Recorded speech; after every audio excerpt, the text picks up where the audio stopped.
Hey everybody, it's me, Daniel, although you may know me as Cat Bergerson. I'm actually joined today by my good friend Chewbleema. Say hello. Hello everyone. You all know me, so I'm just looking extra cute for you. If you watch this channel, you already know who she is. This is a little different than normal videos that go on this channel, but we're gonna just have a quick little discussion thingy. This isn't a real podcast because we don't have our other podcast co-hosts, and this is the wrong channel.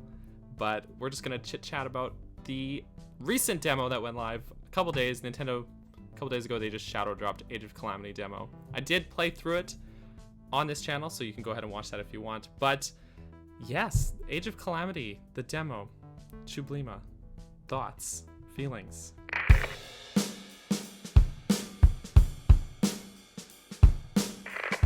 I've got really big thoughts and feelings about it. So going into the game, I was a little bit apprehensive because I remember when they had announced it in like the Hyrule Warriors kind of way. I was initially like very bummed because I wasn't a fan of Hyrule Warriors. Like I bought my Wii U for Hyrule Warriors. I played maybe a couple of hours of it and I was like, I can't do this. Like it's just not the game for me. You bought your Wii U just for Hyrule Warriors? There's so many good Wii U games. There were other games that came out, but that was like the one that I was like, I want my Wii. I need the Wii U now. Like I was putting it off for a while, and then Hyrule Warriors happened, and then I got them at the same time. But yeah, so I was a little bit apprehensive going into it, but actually like playing the game, and I think the difference between like Hyrule Warriors and Age of Calamity is that Hyrule Warriors is like I don't know what story they're trying to tell and what they're going off of. Whereas Age of Calamity, it's like we've lived through Breath of the Wild, we've consumed that content. We are super excited about seeing Hyrule before everything got terrible. And I think that is what has been actually connecting me to this game a little bit more. And then just like the actual like the gameplay, the handling of it, the music, it is all just so good. It really is. It's funny you mentioned about Hyrule Warriors. It was a game where I got it on the Wii U kind of late, but that I enjoyed it enough, but I was like, well, I won't buy Definitive Edition because I didn't enjoy it enough for that. And then actually Melon Speedruns, who you guys probably know, actually gifted the game to me to stream. And I really like the Definitive Edition a lot better than the original. They just had a lot of tiny little tweaks that improved it. So it's way better than the Wii U version. But still, Age of Calamity just blows everything out of the water there, because Hyrule Warriors, it really just felt like some wacko Zelda fanfiction, and they're like, oh, we're just gonna pull in every character from, Darunia and Midna, and it's like, as soon as Midna's in it, you know it's fanfiction, and it really just felt like this hodgepodge, and like, the story almost like comes to an end like 3 times in Hyrule Warriors. It's like, oh my gosh, there's all this stuff against Sia, and now we've defeated Sia, and everything's good again. Just kidding, Ganondorf's here now. Now we gotta go through all this stuff and defeat him too. And yeah, it just is bonkers all over the map. And this definitely feels like they have more of an intention going in. Like they have a far more clear direction of what story they want to tell, rather than just making the game for the sake of having all these characters in one game together. And I like that. I like that narrative. We should probably address it in case people are concerned and worried. HMK has been trolling the internet lately, posting about this game not being canon. Okay. So there's this whole debate. we do have to address this. There's this whole debate about the canonicity, is that a word, of the game because of the time travel aspect. So spoilers, if anyone hasn't played the demo, but it's literally in the intro to the game before you even start playing. The intro starts, Baby Egg Guardian, we're just calling him Baby Egg. That's what I'm gonna call him. During the peak of the Calamity, Zelda is in Ash Swamp with Link, releasing her power, unlocking that ability. Link's dying by defeating 100 Guardians in battle.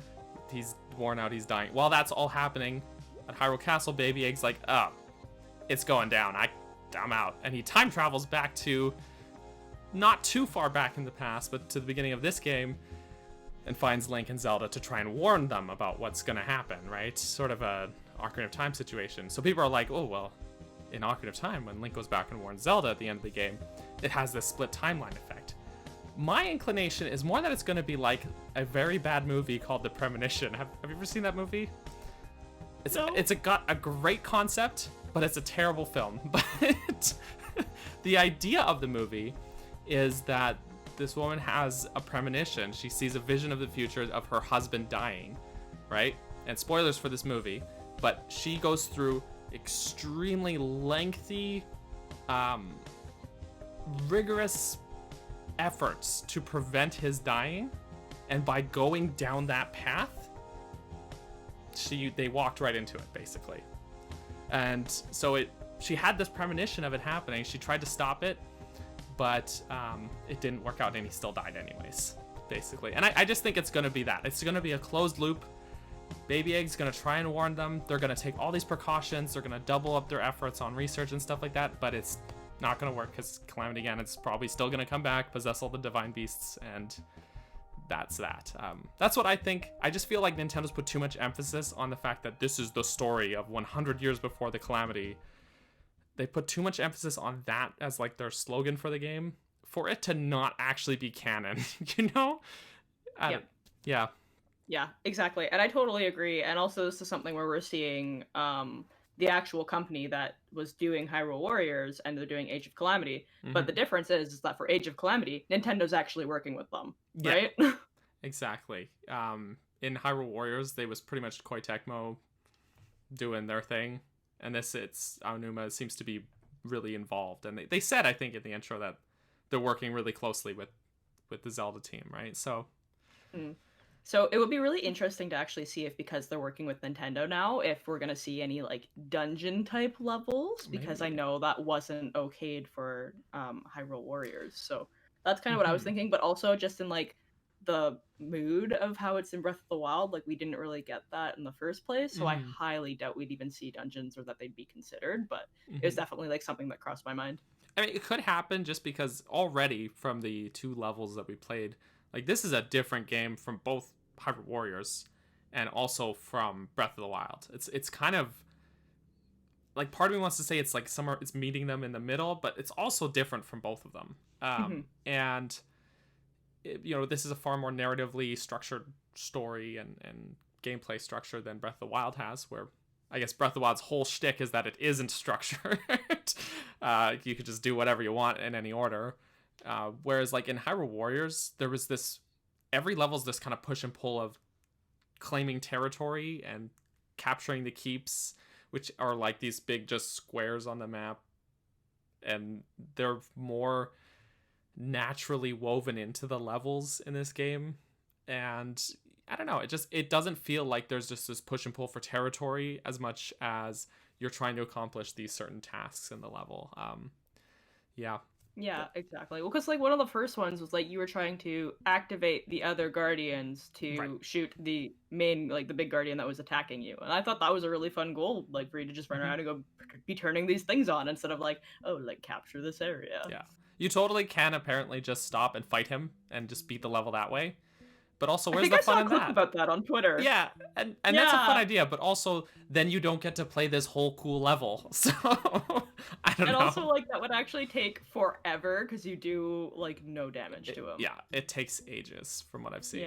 Yeah, but you can do it. At least they gave you that option. That's so funny. I can't believe someone out there was like, you know what? But I want to kill him. Yeah. On my own. The thing comes up: avoid fighting the Guardian, and they're just like, well, no. I don't want to. That's kind of dumb. Yeah. Oh my goodness. Also, I guess kind of honing in a little more precisely, that level, they did so well making that Guardian like really threatening, because in Breath of the Wild, if you're maybe your first time playing through the game, Guardians are like, oh my gosh, adrenaline, intensity, right? But when you've played enough of that game, Guardians are like you could go hunting them for sport, man. Like you're like, I need some supplies, time to go hunt some Guardians down, and it's there. You get so OP, and they're not really that threatening after a certain point. But in this game, despite how incredibly OP Link is, that Guardian actually does get you running. Like it gets your adrenaline going. It's really well done. Oh my gosh, and because like he actually chases you, like you have to guide him into an area because he's following you, and you have to like hide behind like the walls so that way you don't get shot. Yeah. And it's just the whole thing. But also he like would just straight up destroy walls, which I thought was really cool as well. True. And that's the thing in Breath of the Wild, when you're fighting a guardian, like you could hide behind a rock and it would lose sight of you and be like, oh well. that's that. Yeah. I lost him. Goodness. Yeah, I never made the comparison between like the Guardians from Breath of the Wild and how they go ooh, and then the ones in Age of Calamity that are just like still hard gunning you down. They're like, I saw you go behind that fence. I'm gonna kill you. I'm gonna kill you, and I'm gonna mow the fence down on my way. I don't give a shit. Like I'm coming. It's that's oh my goodness. It's really well done. It's great. It's yeah. No, I totally agree. I think one of my favorite things that's actually like really come out of this so far, and I know this feels really lame, but it's definitely the little guardian egg. He is my favorite. I love the way that he beeps and boops. He feels very like R2D2. Oh my goodness, I'm just like talking about him and like getting emotional as I'm talking about him. I need to stop. Oh yeah, like when when he was first showing off, I was like, what's role he's gonna play? Is he gonna be like Proxy from Hyrule Warriors? But no, he's not, thank goodness. He doesn't talk, and he's not annoying like Proxy was. Yeah, no, he's precious, and I want to protect him. He doesn't really need protecting. He just kind of follows you around and you're good, but he's so good. I just love the little noises he makes, and I love the scene where he runs up to Zelda, and when he runs up to Zelda, Link's like, what? Nope. No, and he like grabs him and flips him off.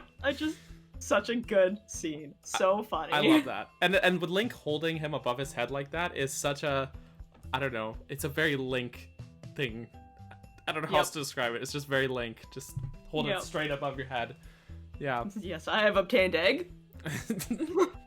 Exactly. Even in that intro, though, when you see him about to travel back in time and you see him like looking around, seeing what's going on, and then the Guardian is like, boom, I'm attacking you, and he's like, oh no, I gotta, but he's doing it all, it's all communicated in like his body language and his little beeps and whistles, and it's so well done how well they've characterized what is basically just like an emotionless egg with legs, but they made him so expressive. Because like, yeah, he's very expressive, and like he's also very intelligent, which makes me kind of wonder about like the regular Guardians. Like, how intelligent are they really? Well, not like, intelligent, because they lose their line of sight of you, and they're like... I was gonna say, like, what happened to them? I blame the malice. Maybe they're smarter until they get possessed by malice, and then they're just like, they just revert to idiocy. That's a really good way to defend the Guardians. Maybe. Or maybe not. Maybe not all Guardians are created equal, Maybe some are just dumb and some aren't. Oh my gosh. Actually amazing. Well, while we're talking about characters, Robbie and Purah we see very briefly. How do you feel about those guys? Robbie is hilarious. He does a straight up Michael Jackson noise. Which, to me, I just, like, when I heard that, I lost it. I was like, oh my goodness. Robbie is so funny. I think that Purah? Yeah. She is adorable, and I'd like to see a little bit more of her, because she's not really how I, like, just of what I've seen of her, she's not really how I imagined she would be, because when you see her in Breath of the Wild, she's very chipper, very energetic. So I wonder if it was just, like, the test of time, and maybe she had to, take up that role, because you can tell, like, Impa, that's kind of the personality that I thought she was going to have. Like, we'll see, like, maybe the more that we see her, the more she'll kind of, like, grow into her character, and we'll find out more about her.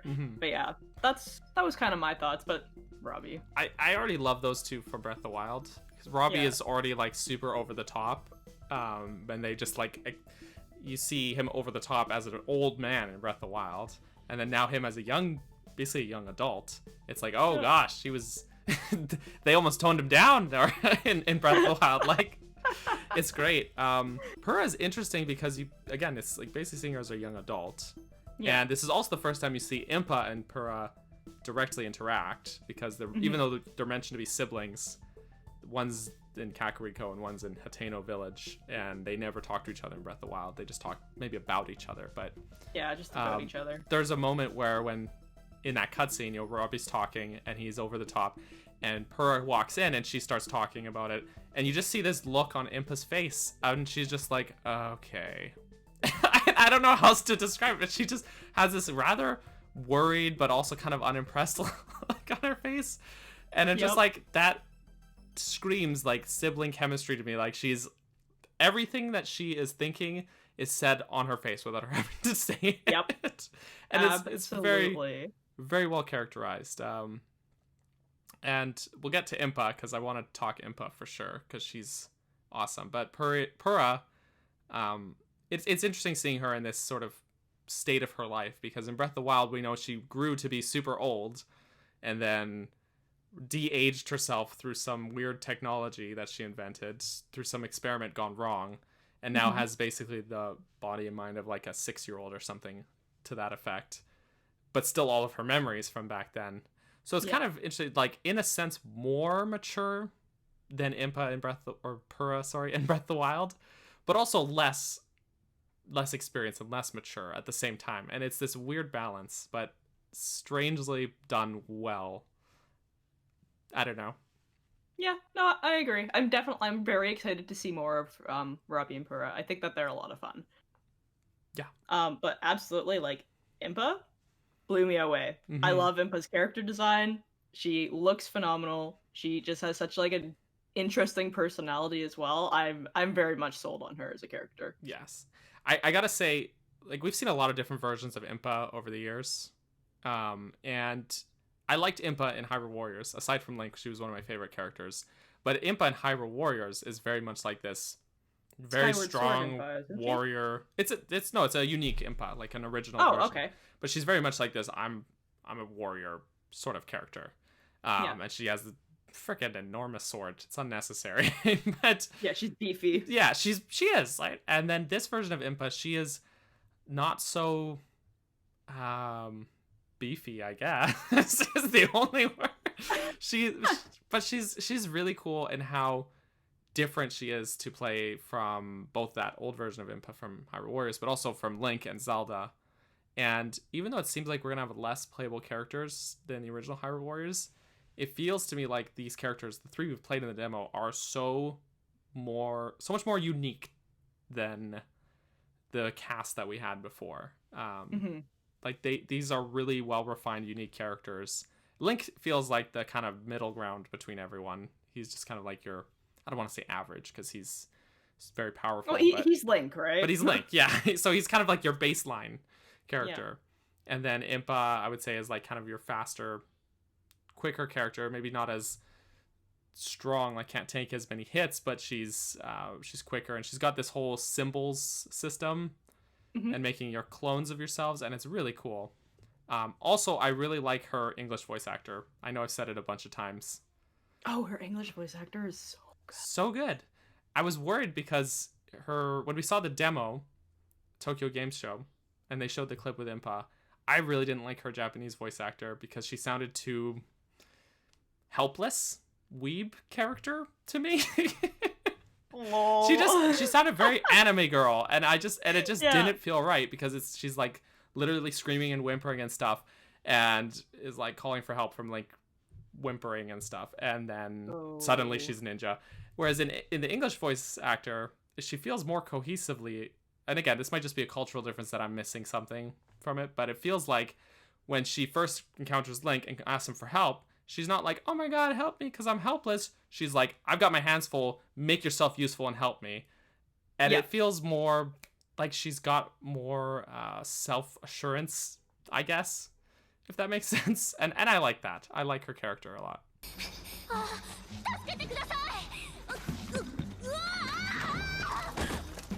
You help!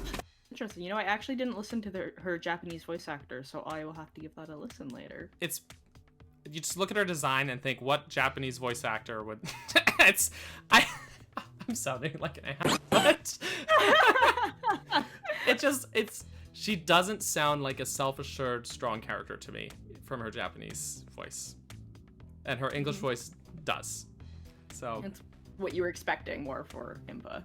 Yeah, because in Breath of the Wild, Impa, as an old woman, is very calm and collected And again, it's very self-assured. She knows what she's capable of, and she knows that she knows her value. And hearing her as a young person in this game, as a young adult, and that reflects that even when she's in combat and saying her lines there, she doesn't ever seem panicked or anything like that. She just always very collected, and yeah, it's well done. You gotta give them a side-by-side listen. Yeah, absolutely. I'm very intrigued now. This is just my opinion, of course, but like for me normally, I normally prefer Japanese voice acting to English voice acting. But that also comes from like I think a lot of people are that way, and at the end of the day, like I think that just comes from like watching anime, and yeah, probably. I don't even know if like the Japanese voice acting is actually good Japanese voice acting. It just, to me, like it just feels right. So I think that's why I always opt for that. For sure. So yeah, definitely be interested for that side by side. I was also gonna say, so the abilities and the moves that you can do fighting in Breath of the Wild. So with Link, his shield surfing, I was like, oh my gosh, like I am doing zoomies. Yeah. I am Link, and I am zooming around. These are Link zoomies. Yeah. That's a good way to put it. I'm like, I feel like it doesn't do a lot of damage, but no, it doesn't. Is it ever satisfying? It is so satisfying to just go full speed into a crowd of people and just go woo, and then go, okay, cool. What else am I gonna do here? I won't lie, I accidentally do it often because it's the same button input to do a spin attack. But he'll shield surf if you're moving, whereas if you are at a standstill, he'll do this spin attack. And I accidentally go running into a group of enemies and want to do a spin attack, and then shield surf through them. And I'm like, okay. This isn't what I wanted. Not what I meant. Are like, ah. Exactly. They're just all being scattered around, and I'm like, okay. Yeah. But it's a lot of fun, and I like that his, which is something that they would have to have had done, especially for co-op. But in Breath of the Wild, you could do archery in like bullet time, and that super fast bullet time is basically you just don't see the bullet time of it. Link just shoots his bow like super fast, and it's kind of neat to kind of see it from that perspective. But like it wouldn't make sense to have bullet time if you're playing co-op and like suddenly one guy's going really slow-mo and the other person's not. So it's almost like they have to do it this way. But it's cool because you don't really think about it when you see things in media as slow-mo, what that looks like for real. You never think about that. And now we see that with Link just like whipping his bow, and he's like, bah, bah, bah, bah, bah, and you're like, whoa, okay. So speedy. Yeah. I love the way that they start introducing like you using like the Sheikah slate into the game as well. It's like very like one by one. It's like, oh, you can throw bombs, and oh gosh, I've forgotten the name of Cryonis. Yeah, Cryonis. Which doesn't need water anymore for some reason.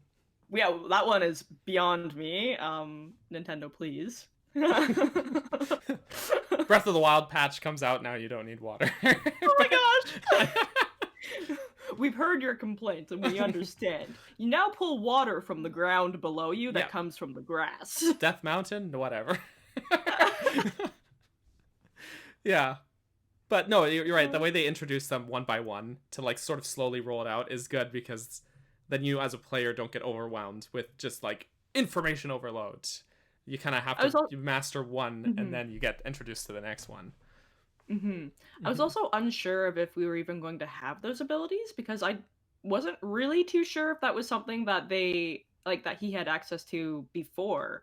See, here's the thing, people were saying this was a retcon, because they're like, well, in the Memories of Breath of the Wild, the only rune is the camera rune, and Link gets them in the shrines on the plateau, and that's it.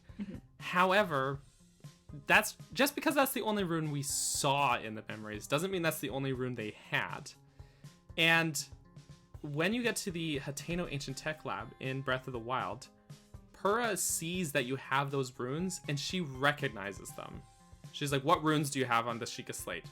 Okay, Stasis, Cryonis, Bombs, Magnesis. Okay, you got the basics, but the camera one's not working.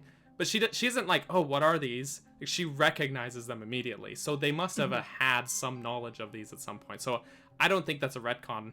I think it's just filling in a blank, if anything. Yeah, no, I totally agree. Like, I think it was one of those questions that we didn't really ask the question, and then it kind of more like it came to fruition as we started playing and as they started like bringing those to us. Yes. The only thing that's confusing is that definitely in that second level, Zelda has the Sheikah Slate, and yet Link and Impa are able to use the runes. And it I don't know. That's I 100% agree. I was really confused about that because I was like, okay, so all Zelda can do is use the slate, which is all good and fine. But how does Link use it, and how does Impa do? Like, there's only one slate. Yeah, they don't have each one of their own. Like, it's just her holding it. So I don't know if there was an explanation that I missed. Or maybe I have to play it again. I've played the demo a bunch of times, but yeah, somehow they're all able to. I don't get it, but oh well. Yeah, no, I don't get it either. Like, basically, like, the way that they've approached it is like, it's like the slate is part of them. Like, they have the slate inside. It's within part you. of their soul. It's within you. The Sheikah Slate was really the friends we made along the way.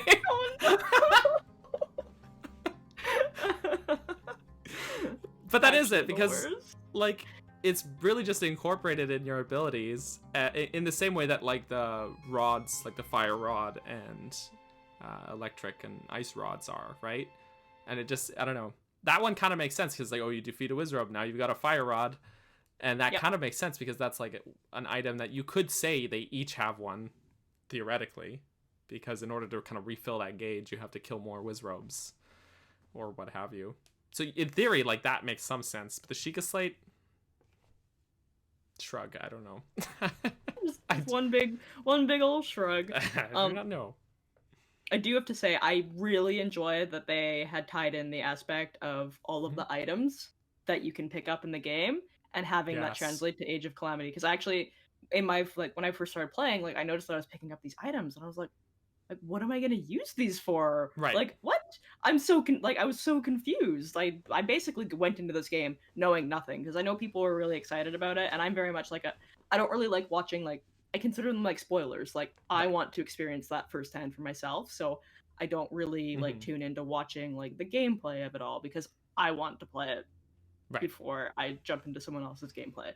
And so I was very, very, very confused. And then sure enough, you like go back and it's like, oh, like you have like all of these little things that you can like, oh, like you're doing like this research, or you cook food that you can like eat before battle and it will do like a boost, which I just like, I absolutely love the way that they kept all of that and the way that they tied it in. Yes, I agree. And actually, it's interesting is because a lot of these things, like picking up these materials, like food, ingredients, and weapons, and unlocking button combinations, are all mechanics from Hyrule Warriors, technically, if you strip them down to their bare bones. But it's almost like they took those ideas, like the smithy, or the badge market, or the apothecary from Hyrule Warriors, and would like, just stripped them to their bones, and we're like, how can we implement this in a cohesive way that's not just like menus before every battle? And it just is, it feels way more understandably integrated into the game's setting. The menus and the UI drive me bonkers in that game. And it just, having it built into it being sort of this narrative implementation where it's not just you have a badge market and you can spend materials and give your character buffs. It's actually like a story behind each of these actions. And yeah, and I don't know, it just feels like it just feels like they took the idea, stripped it down, and just completely overhauled it in a way that makes way more sense to me. And that actually should be said for any of the UIs. If you look at the smithy in Hyrule Warriors versus the blacksmith in this game, in Age of Calamity, it's like night and day. Like, the smithy in Hyrule Warriors was such a pain to use, to go to sell weapons, fuse weapons, and everything was just listed menus. And versus this, where it's like the grid menu like you're familiar with in Breath of the Wild, and you can select multiple things and fuse them, and it feels just like the same idea, but they just redesigned the UI to actually make some freaking sense. And just, it looks and it feels better. That's exactly it. I was gonna ask about that as well, because like I didn't really play a lot of Hyrule Warriors because I just Right. wasn't into it. And so when I went into the blacksmith, I was like, oh cool! Oops, look at me taking all of my like claymores and just putting them into one, Yeah. making a powerful sword. So I didn't know if that was something that was like a Hyrule Warriors thing, or if that was something else that they were doing. But I really enjoyed that. Yeah, fusing them in Hyrule Warriors would only transfer the skills, not the damage or anything like that. It wouldn't level them up. So in this game, there's actually a point to fusing them beyond that skill thing, the skill slot. Yeah. The skill slots almost feel like a bit more of an afterthought. But still, you can have like a bunch of skills transfer over anyway. So you could just literally fuse all your weapons together into your highest damage one, and then you're OP and good to go. So I guess the only other thing I really wanted to cover was the maps. And that's, again, I'm going to keep comparing this game to Hyrule Warriors. In Hyrule Warriors, all the levels were, like, based on areas from the games. But they were, like, way wider and open and like, expanded on. Or just, like, kind of vaguely past a resemblance to it. And that's something I really like in this game. Even though it's not really one-to-one, at least if you looked at it, you're like, I'm in this part of Breath of the Wild, and you can at least look around the background and see the scenery that's familiar and stuff. And it just feels, I've done a ton of flip-flop. I told you this before we started recording. I've been flip-flopping between Breath of the Wild and Hyrule Warriors Age of Calamity for the last few days, which is really screwing up my muscle memory, but like completely destroying my muscle memory. Central Hyrule is probably the more different one between the two maps that we've seen. The general idea of it is pretty much the same, but there's so many structures that don't exist in Breath of the Wild because they're all destroyed. But those ruins are mostly there. But there's even things like Mabe Village. The ruins in Breath of the Wild are far more downscaled than the actual village in Age of Calamity. The village is bigger in Age of Calamity, which I didn't expect that, actually. There's more to it. But then things like the bridges, you see there's the bridges on the south side of Hyrule Field in Age of Calamity. And those are there in Breath of the Wild, but they're not at all in the right spot. And I'm okay with that because they probably just, like, Central Hyrule is huge in Breath of the Wild, so they have to scale it down. Like, literally just, like, bring the edges in order to make it cohesive and to make it actually fun to play in that level. So that is fairly excusable from a gameplay standpoint. The Breach of Demise level, I was so pleasantly surprised with how accurate the map is. Like, there's pretty much every like extra path or extra area that's in Age of Calamity that's connecting these areas that's different from Breath of the Wild. Almost all of them is like scaffolding and man-made stuff, which after 100 years, that wooden scaffolding, of course, it's probably going to be gone 100 years later. So for me, that felt like even though there's a lot that's different of all the stuff that's added, it really feels like it just actually makes a lot of sense to me. and I don't know, it's really neat because going into that area in Breath of the Wild again, I'm like, wow, it's so empty, and I'm not being chased to death by a guardian, but it's so, it feels empty here now. And I've never thought of Breath of the Wild as being a particularly largely empty world, but it kind of is in contrast. But yeah, any thoughts to add to my ramblings here? When you're flipping like back and forth, are you flipping just like you're just like doing a comparison of like what the area looks like in Age of Calamity and what it looks like in Breath of the Wild? Yeah, I mean, basically what I've been doing is I've been playing through like the level in Age of Calamity, taking a bunch of screenshots in different spots and stuff like that, right? And then I finished like the level, have fun with it, and then I switched to Breath of the Wild and go into that area, and I would just literally like wander around and try and find those same spots and I've actually put a bunch of screenshots on my Twitter. And I'll edit this onto the screen here. And there's a lot of areas that I was like, oh my gosh. I actually got almost a little emotional doing it. I was telling my wife about this, where it really enhances the experience of Breath of the Wild, because it's not that I didn't know these ruins were there and that this world was destroyed, but knowing about it and actually seeing it are two different things, right? And it makes that loss that Hyrule went through that much more impactful, that much sadder playing Breath of the Wild again after that demo. Like, playing that demo, and Hyrule is so, especially that central Hyrule stage, that's so full of life. It's so bustling. There's all these structures and stuff that are around, and these tall towers and buildings, and shops, and then you play Breath of the Wild and you go in and it's just decimated. Yeah. And it's, again, not that I didn't know about it, but seeing and just hearing about it, hearing King Rum say, "Oh, my kingdom was destroyed. I'm the king of a kingdom that no longer exists." You know, hearing him go on about it versus actually trying to defend this place against all those bokoblins, it puts it into a new perspective for me, I guess. Yeah.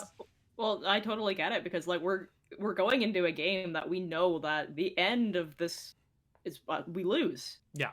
There's no other way to look at it. So we know that no matter what we do at this point, we're still going to lose.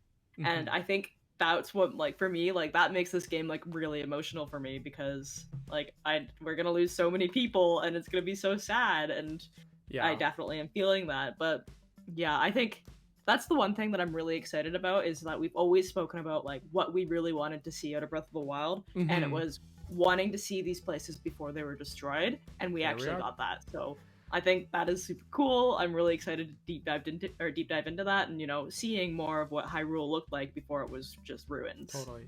I'm just gonna point out as well, because something I noticed while flip-flopping, just the cover art, the box arts of these two games side by side, and you know that they're two parts of the same story, but mm-hmm. the difference between them, Breath of the Wild has like the lonely hero vibe to it, but it's kind of hopeful. In a sense, he's standing over this horizon. There's all this opportunity in front of him, and he's all by himself, but he's, you know he's gonna win and save the day. In Age of Calamity, you have your heroes all looking beaten up in the middle, completely surrounded by enemies on all sides. And it's sort of there's this sort of feeling of desperation, you know? And it's like, oh my god, just seeing these two pictures side by side, it's incredible how they fit together, but tell like these two sides of this story. I don't know. I'm overthinking box art now. But no, you're right though. Like, they're totally painting a picture with it, and if they're mm-hmm. smart, like when they do the second Breath of the Wild game, oh god, like, yes, I'm really interested to see what their box art is going to look like for that, because like you said, like, I'm sure you're not the only person that looked at that and went, okay, like, look at how this tells a story. Yeah. Like, I don't even have to play the game to know that this is telling me a story. Of course, I'm talking about the North American box art and not the shitty European box art for Breath of the Wild. Sorry to the European viewers, your box art is so sorry, guys, it sucks, but oh my gosh. But that's sorry, go on. I didn't mean to interrupt there, but no, I'm pretty sure I was like done saying what I was saying. It's so funny. I'm so stoked on the full release of this game, because like playing through the demo, like I was actually like, I was sad when it ended. I was like, it's funny, I was like laying in my bed, I was playing the demo, and I was like, I was really into it. I was just like eating it right up. Mm-hmm. And then when the demo ended, I was like, what do I do now? Right. No, absolutely, I agree. And I streamed my first playthrough of the demo. I've played it a good at least 5 times now, but my first sit through that morning when they released it, I streamed the demo. It took me about 2 hours to get through it all, and I was like on this adrenaline train. I was so hyped the entire time, and everyone was super into it. And I kept saying, like, throughout it, I'm like, I'm so surprised at how much this demo has, how much substance there is to this demo, because it makes me like pumped for the whole game. First of all, like, right? How much is going to be in this game, but like, because the demo, it just kind of kept going. But as soon as I tried to select the next mission and it said this concludes the demo, I was like, no, why? I know, and it was funny because like I didn't try clicking on any of those, because like I want to do everything before I try to click on that. I literally was like asking my viewers, is like, okay, we're gonna have a poll, like, which level am I gonna do next? And then I couldn't do any of that. Oh no. Like, why'd they tease me like this? Nintendo, please. Why would you show that to me just for me to click on and have my heart broken? Right. And, you know, make me wait until, I don't remember, the 20th it comes out? 20th. November 20th. Yeah. Ah! Yeah, it was a big tease. Breath of the Wild is one of my favorite games, so seeing this sort of... I kept likening it to the Rogue One of Breath of the Wild. That's exactly what I said about it as well. Which some people really don't like that movie. I really like Rogue One. And that's the thing, too, is every time I watch Rogue One, immediately I'm like, I want to watch A New Hope right now. Because It segues into it so nicely. So I was going on a side tangent about Star Wars. Off we go. That's fine. But no, absolutely. Every time I see that, but it enhances the movie because, again, in Star Wars, in A New Hope, the whole gist of that movie for the first probably 2 acts of the film is them trying to get these stolen plans to the rebels, and you have your high and low notes along the way and all your fun characters and stuff like that, but then you have Rogue One and you see what was at stake and how dangerous the Empire actually is, and put that all into context of what went into getting these plans in the first place, other than, because in Star Wars all you get is I keep saying Star Wars, in A New Hope all you get is a throwaway line of Mon Mothma being like, many lives were lost to get these plans, and that's it. That's all the mention of it. But then actually seeing, oh, these are those lives that were lost, and how much was at stake for them, and the effort that went into this, and it enhances the experience overall. It doesn't retcon anything. It's really graceful in how it does it, and this is the feeling I get from this game too. Is I see all these things. I see now what's at stake, all this stuff, and it makes me want to jump into Breath of the Wild again, even though I know I don't have time because it's a long game. At least the way I play it, it's a long game. and I don't have time before Age of Calamity comes out to like squeeze in a full playthrough of this, and also Pikmin. Gosh, no. Yeah, there's too much to do, especially with, Pikmin 3 Deluxe and with Age of Calamity, and then I think are you still playing Luigi's Mansion, or did you beat that? I'm almost done with Luigi's Mansion on my Twitch channel, but yeah, that I've got too many games to go through. I've already put 1,000 hours into Breath of the Wild, plus I don't need to jump back into it. Really? But the urge is so strong. But really? Like I've got we pretty much covered like that entire demo. I think I'm really glad I played it before we jumped into this, because I was I thought it was gonna be all of us, and I was like, I'm moving, I don't have time. And then sure enough, I packed my computer and I finished all of my packing and cleaning, and I was like, oh my gosh, it's only 8 p.m.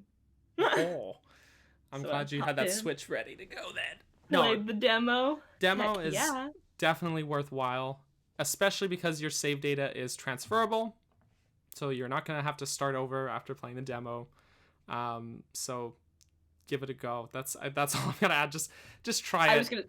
Exactly. And really, like, coming from me, like, not liking Hyrule Warriors, and then hopping into Age of Calamity and absolutely adoring it, like, don't let you not liking Hyrule Warriors get in the way of a masterpiece. Yes, just go play it. Give it a try. That's the thing, because a lot of people ask me, they're like, I didn't really like Hyrule Warriors that much. Should I try this game out? And I think there's enough improved upon. Like, you can see, like, because I'm still not done Hyrule Warriors as well, Definitive Edition. And so you could see where they took those building blocks, but there's so much that was thrown out the window or just improved upon that even if you didn't really like Hyrule Warriors, and I say this as someone who did, but I feel like it's hard going back to it now because Age of Calamity blows it out of the water, just 100%. So yes, give it a try. At least, worst case scenario, at least try the demo to see if you like it. Yes, absolutely. I would. Demo. That demo is like you'd be a fool not to get the demo and play it. Mm-hmm. And especially if you're like, I don't know if I want to buy it. Like, just play the demo because that's going to sell you on it. Yeah, totally. Totally. And also do the demo for Pikmin 3 if you're... Pikmin 3 Deluxe comes out sooner. I mean, it's already out, but... It's already out. But try it. Have you tried it, Kayla? I haven't played it yet. Okay, try the demo for Pikmin 3 Deluxe as well, because I know you were suddenly now into Pikmin. Thanks to your streams with Harmonia. I'm really torn on it because, like, I love Pikmin 2. I'm having so much fun playing it. But I'm also playing a modded version with 2 other people. So it's 3 people in this giant gong show of Pikmin, and I'm worried that I'm not going to like Pikmin 3 as much because of the current experience I'm having. But Pikmin 3 Deluxe does have co-op built in. Yeah, but it's not online co-op. Oh, that's true. I wish it was. I wish it was. That was my wish list. Why not? But guess I have to make a trip over to Vancouver. Let's go. Okay. Sure, I'm down. It's Maybe good. I'll do that today. Maybe I'll do that today. It's so good. Just try the demo. See if you like it. Free demo. Talking about both games now. everybody watching this video, let us know what you guys think of this demo of this game. If you're watching this in the future, I guess. All of your thoughts, just drop them below, because I like to read comments, and I usually reply if I can. Yes, Kayla, Chewbleema, tell us where people can find you, even though they watching this channel probably already know who you are, but still. I'm Chewbleema, and you can find me on Twitter at Chewbleema, and you can find me on Twitch at Chewbleema as well, so CHEWBLEEMAA, because apparently I can fix this. I'm gonna try to fix that maybe.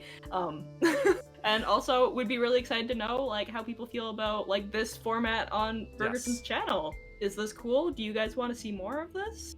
Yes, let me know. This is a little different than we usually do. But I guess that's all we got. As usual, I'm very bad at ending these. So goodbye, everybody. Thank you so much for watching this video. I want to just take a moment to say thank you to my lovely supporters on Patreon. In particular, I need to say thank you to those who supported at the cheese tier or higher. That includes Tetra, AJ, and Brenda. So thank you so much to you guys for the support. Love you all, and I will catch you guys in the next video.